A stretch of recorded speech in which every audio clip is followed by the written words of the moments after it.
Welcome to Mindfully Augmented, where we talk about living with intention in a world that is shaped by technology. I'm A. And I'm B, and this episode is brought to you by the Hierarchy of Needs app, available on the App Store. What are we talking about today, A? Today the question today is, are we losing romance? And before we dive into the thick of the podcast, I want to give two definitions of what romance is. One is the feeling of excitement and mystery associated with love. And love can be different things for different people. And the second one is a quality or feeling of mystery, excitement, and remoteness from everyday life. And maybe we should also put the caveat out there that this isn't about us specifically. Yes. This is a more general exploration or conversation about losing the romance culturally, actually, it seems like. We were talking about that because our waiting times are getting shorter from what we want to achieve to actually getting, that we're missing the romance that happens in between. And we can bring some examples. We talked about that, for example, if you are from our generation, we are millennials, you are familiar with the blockbuster feeling, where we will grab our friends, we will ride our bikes, go to the movie, go to the blockbuster, pick a movie, hope that movie was there, maybe pick a little treat here and there, and then gather at your friend's house or at your friends and enjoy that experience. Versus now streaming, where you have so many options right there that at times you find yourself scrolling and not necessarily finding something that excites you. And if you do, then you go into this binge marathon that gives a different experience from what it was, that waiting time from wanting to watch a movie and getting to watch the movie. Yeah, and part of this conversation came up when discussing Trevor Noah in another podcast, and he was explaining about, and this is just context for the audience, explaining that he went to a theme park not too long ago, and he was with some friends waiting in line to get onto a ride, and that waiting actually is where he got to connect with his friend again, and then they got on the ride, and then they were able to talk about the ride after, and he recognized that that is the value of theme parks, right? That the bonding time. Exactly. That we always talk about wanting to have shorter lines, right? Yeah. We don't want to wait in line. But really, we don't want to wait for anything in any line, especially when it's hot or whatever the case may be. But he was kind of talking about, it's like, actually, this was a perfect time to actually commiserate with his friend, talk about something, and in a group, anticipate an activity, do the activity together, and then decompress or talk about the activity afterward. And so that whole kind of journey, the beginning, the middle, and the end, experiencing it with another individual or with multiple individuals is the thing that we're actually kind of losing from all our activities. All the augmentation that we're getting through technology. Absolutely. So how our society, how our cultures are being augmented by this technology is this underlining intention to speed up the waiting, but it is the waiting in which the romance is made. Happens, and happens, absolutely. And we see it in multiple areas. We see it in fast food. We see it in all the applications, the dating apps that are happening now, how we're speeding time to get to the thing faster. But in the journey of getting to that, we lose the journey. We have no journey. Yeah. We have less journeys. And the outcomes are, ultimately, I feel like it leads to isolation. The time that waiting gives us is the time of, and obviously it's not the same waiting at the doctor's office than waiting at the theme park, right? We all have different waitings, or waiting for a result, or this is a specific waiting where there is some mystery and some excitement surrounding. So that's why I chose the word romance because that's the feeling that the waiting evokes and can translate into actionable, like positive outcomes, Mhm. physical and emotional. And being somebody who really championed the streaming culture that we now live in prior to it happening, Yeah, you were one somebody, of the first one to yeah. have a TV show streaming for free. Yeah, exactly. So that I had already envisioned that, well, obviously this Mm-hmm. is somewhere that we're going. Yeah. I did not envision that there was going to be, coupled with this, a loss of the romance of the experience, Mm-hmm. the entire event of going to go get a movie or a TV show, renting it, or a video game, Yeah. renting it, coming back and sharing that experience with someone else, and being able to have that as a moment. So somebody who I know I've gone through, I wished it would happen. It happened, and now I see like that it's happened. I'm Mm-hmm. like, oh man, actually, I lost more than I recognized I would have. Is there anything that you can think of that you can think of as an example of, like, oh, I was I was anticipating this. I thought this would happen. I looked forward to this happen. I really wanted to get rid of this, and then it happened, and now I'm like, oh man, Oh, there's something I kind of miss about that. I think becoming an adult. Mm. Yeah. I rushed to become an adult because I thought adulthood was the shit. Like, once I'm an adult, that's when life starts. And man, how I did not anticipate. And because from my familiar culture, becoming an adult was you leave your house and you never come back. Hmm. That brought there was a break in my family relations, not relations, but relations. I Hmm. was shipped out, and that family feeling broke, and Mm. I never got it back.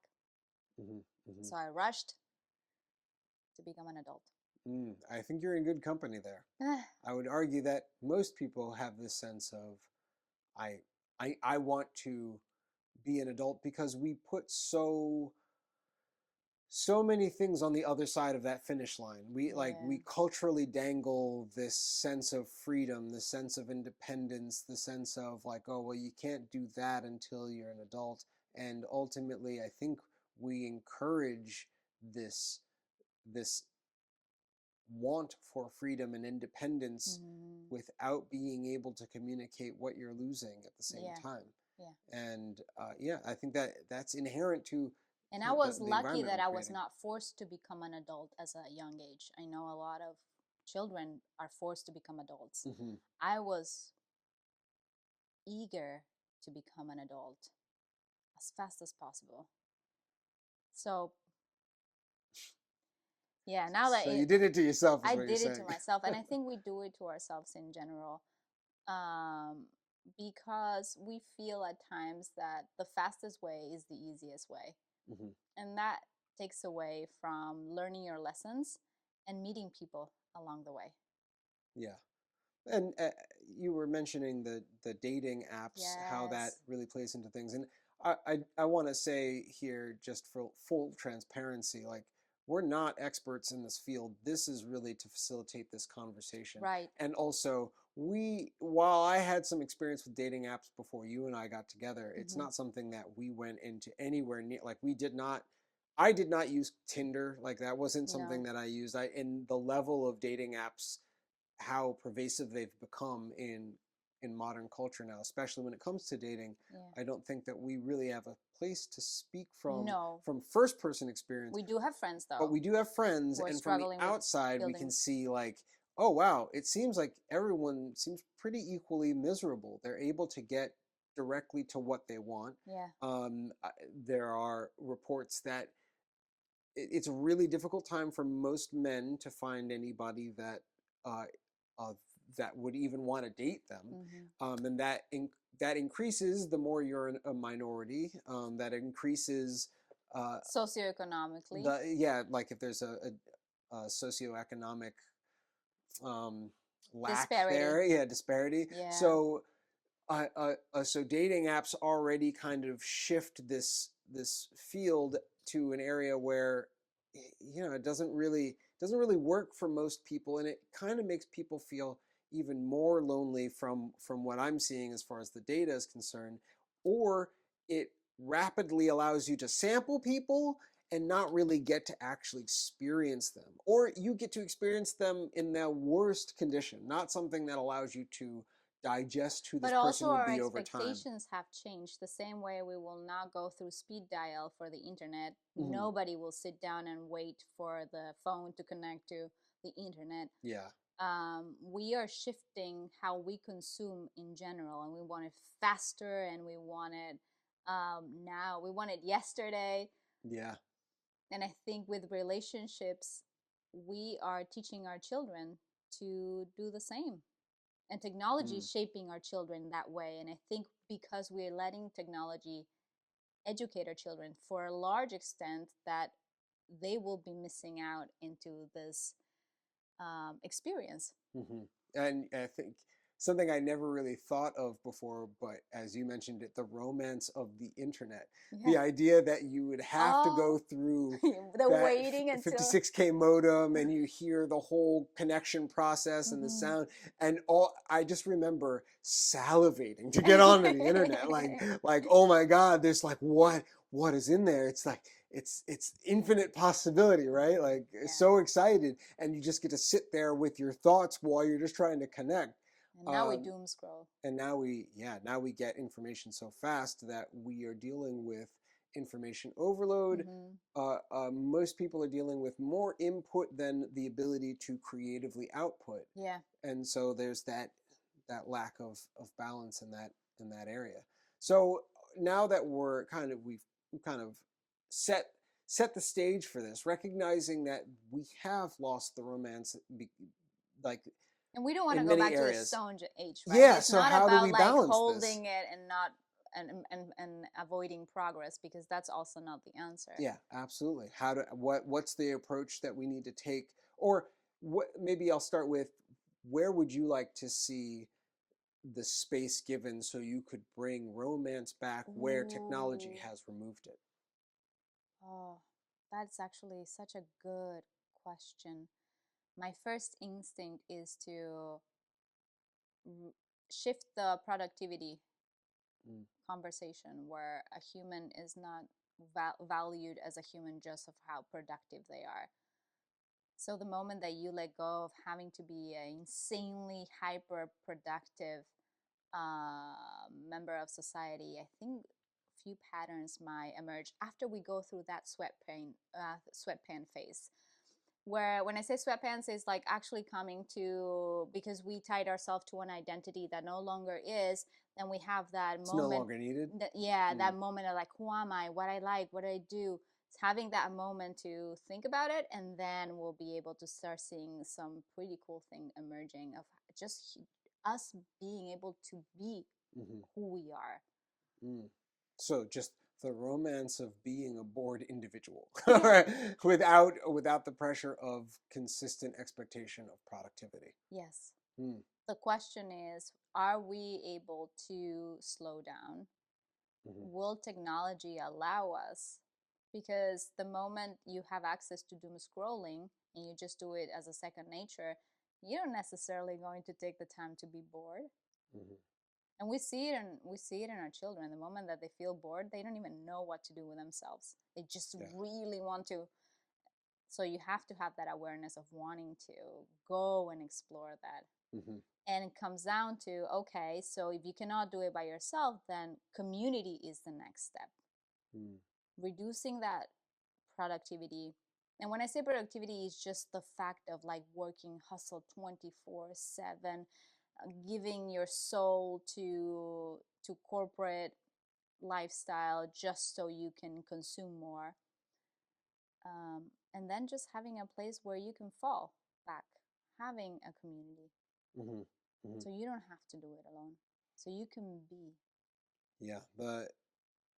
I mean, again, I think the romance, it comes down to being present with the the moment that you're in, like being Yeah. present with the people or the person or the space that you have and need to slowly digest Mm-hmm. food, slowly digest information, and properly distribute the information that you're getting at the speed that your body requires Yeah. it to do. And even within that context, anticipate this process in a way that's positive, Mm-hmm. so that it also kind of stores these moments as a good as a good memory, as a good piece, a good brick in the building that you're Yeah.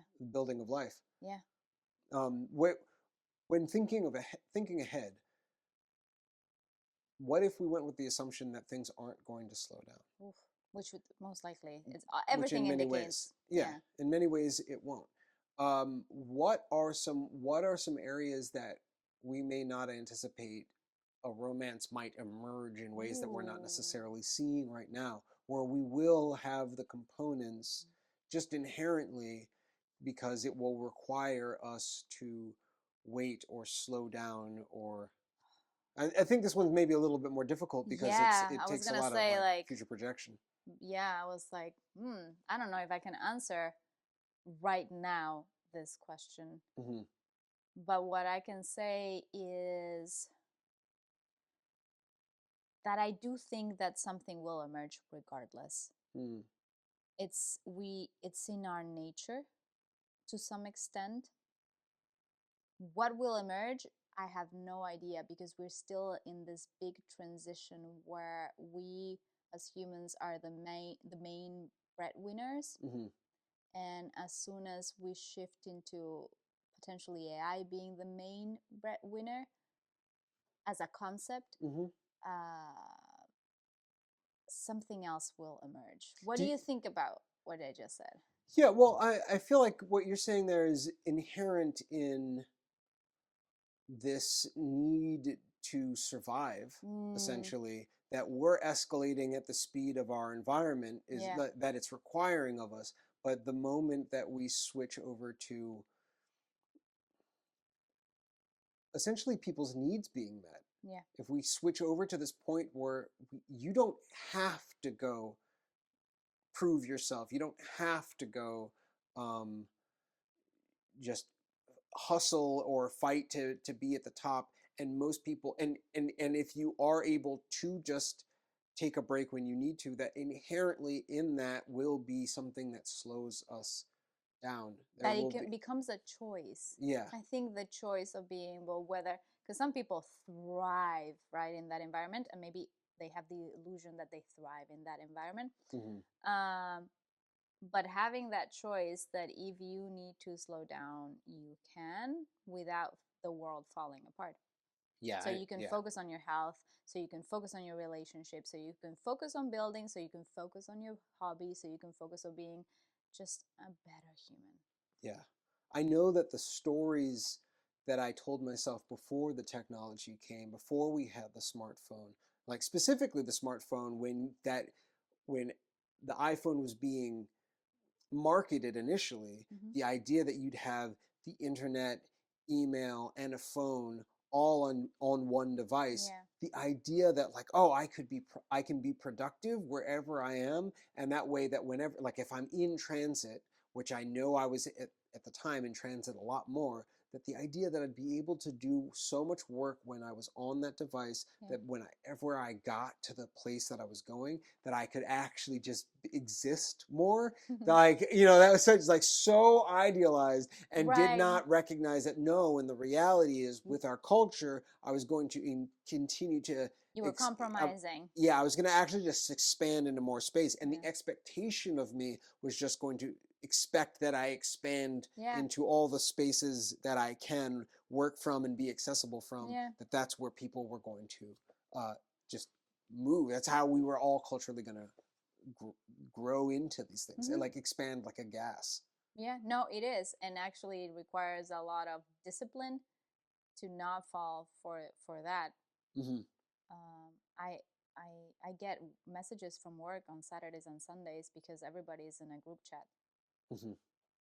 I don't read them, but the expectation has become that you would read on Yeah, on a weekend. yes, or after hours or whatever. And even that, the fact that I get a ping on my phone from that, I had to silence the chat. Hmm. And this is more of a side job, it's not my main job. So I can afford to do that, right? But when we cannot, we are literally hooked up 24/7. Yeah. And if you're a salary position, people kind of expect that now, that Yeah. that's just like that's just expected. Yeah. But this is even happening in hourly positions, It even is, though we're not in. this is an Uh, hourly yeah, position. yeah, I wanted to exactly. make very clear it's an hourly position, and I would consider it more of a hobby than anything. But Yeah, so you're in a position where you can actually silence that I stuff, can, but yes. not everybody is in that position, and then No, and no, that's. there are people who are full time and they're reading, and even just reading is taking your time from doing whatever that you're Mhm. doing just to allocate and dedicate this. So I think the moment that we can start replacing some of these habits, and it's kind of put a placeholder, you put someone else or something, like something else, in this case probably a digital entity, to Mhm. take your place, then you will have to rearrange how you navigate. And we've been repeating for the past decade pretty furiously this pattern, so it's going to take time to unlearn certain behaviors. Yeah, and kind of circling back to the question and the theme of this conversation of the romance of it, Mm, uh, you know, we have been talking a lot more broadly and generally and thinking about it through the lens of technology and how it used to be, how it's going. yeah. But I think also inherent in the question is also the question about romantic relationships. Like we're I think you can recognize that the system is exactly the same. Mm, uh, for there to be romance in the relationship, there needs to be the space where you can build the anticipation for something, yeah, that you have the moment where you experience this thing in a positive way with the other person, and that like it's a afterward you can job digest that. It's a well, I mean, it's really hard for to say. someone who doesn't have the space. It Yeah, feels like a chore. yeah. If you don't have the space and it's not something that you have the space to approach with joy, Yeah, then yes, it is no longer romance. It is work. yeah, In the context of everything asking for your time, and that you haven't actually had the time for yourself yeah. to be centered, that it is hard to build up a romantic a romantic journey, because Mm, what we're talking about here is a journey. It's a yeah. story. There's a beginning, there's a middle, and there's an end, and you need space to be able to produce that story and participate in that story and be present for Mm-hmm. that story. So that it's actually asking a lot more than I think we realize that we're asking from ourselves, from each other. But it's the same system at play. Yeah. It's the same mechanics. It's the same idea. Like we're trying to speed up things. We're trying to like speed up the romance. We're trying to speed up the connection with each other. We're trying to speed up getting to the dopamine hit. We're trying to speed up getting to the thing that we want. But inherent in the journey is also how we unlock the enjoyment of life, which is counterproductive Yes. in a world that is built on speeding up everything that we do. The question is, for how long can we ignore it Mm. before it hits us that things need to change? Oh man, I really would love to get feedback on this one from our audience. I'd love to hear what they think, how they've experienced Absolutely, the because loss of everyone. romance of things. Yeah, sorry, what No, were we no, gonna no. say? That I actually want to have feedback because every experience is so unique, Hmm. Hmm. and I just want to know if if there are some shared commonalities of what we've experienced and what other people experience, and also understanding how is our youth experiencing Hmm. this. Yeah, Not necessarily the loss of Blockbuster, because obviously that's it's a not very specific very example. specific feeling example, but it encompasses a feeling of what are they longing for? Is there any nostalgia? What does the youth comprehend and wants to build around relationships and what is romance for them. Mm-hmm. So if you're out there, I would love to know. Yeah, we'd love to hear from you. So this episode was brought to you by the Hierarchy of Needs app, available in the App Store. Any last thoughts? Not today. All right. Well, thank you for listening, and until next time. See you soon.